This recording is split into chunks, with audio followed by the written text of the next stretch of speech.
শুধু পাথর চাপড়ি নয়, বীরভূম জেলায় এরকম খুঁজে দেখতে গেলে তৃণমূলের পার্টি অফিস বহু জায়গায় অনৈতিক জায়গায় হয়েছে।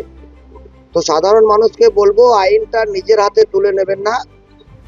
আপনাদের অভিযোগ থাকলে সংশ্লিষ্ট যে সমস্ত থানা আছে সেই থানা এলাকায় ভারপ্রাপ্ত আধিকারিককে জানান, ওনারা ব্যবস্থা নেবেন।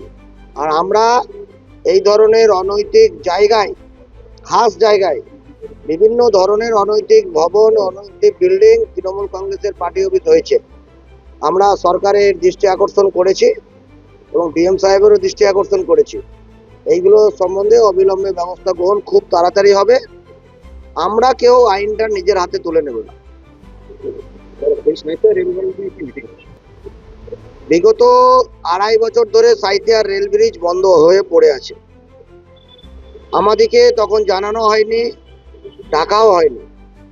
লোকাল প্রশাসন, লোকাল মিউনিসিপ্যালিটি তারা নিজেদের মতো করে নিজেদের লোকদের জায়গাটাকে ছেড়ে, অনেক জায়গা আছে হাটতলার, ওখানে নিজেদের লোকের কাউন্সিলরের জায়গাতে কিছু করেনি, অন্যভাবে বাইপাস করে করার চেষ্টা করেছিল।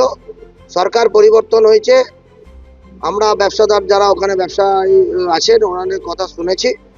ওনারা বলেছেন, গতকাল আপনারা দেখেছেন সমাজ মাধ্যমে, আমি নিজেও সেই বৈঠকে মিটিংয়ে ছিলাম, সেই মিটিংয়ে সদুত্তর আলোচনা হয়েছে, ওনাদের কথা শোনা হয়েছে, নোট ডাউন করেছেন, রেলের আধিকারিকরা ছিলেন। আগামী সপ্তাহে আবার একটা মিটিং হবে, সেই মিটিংয়ে নতুনভাবে স্কেচ ম্যাপ ওনারা করে নিয়ে আসবেন এবং জটিলতা যেটা আছে সেটা আশা করি 2-1 দিনের মধ্যে মিটে যাবে এবং কাজ আমাদের খুব দ্রুততার সহিত শুরু হবে।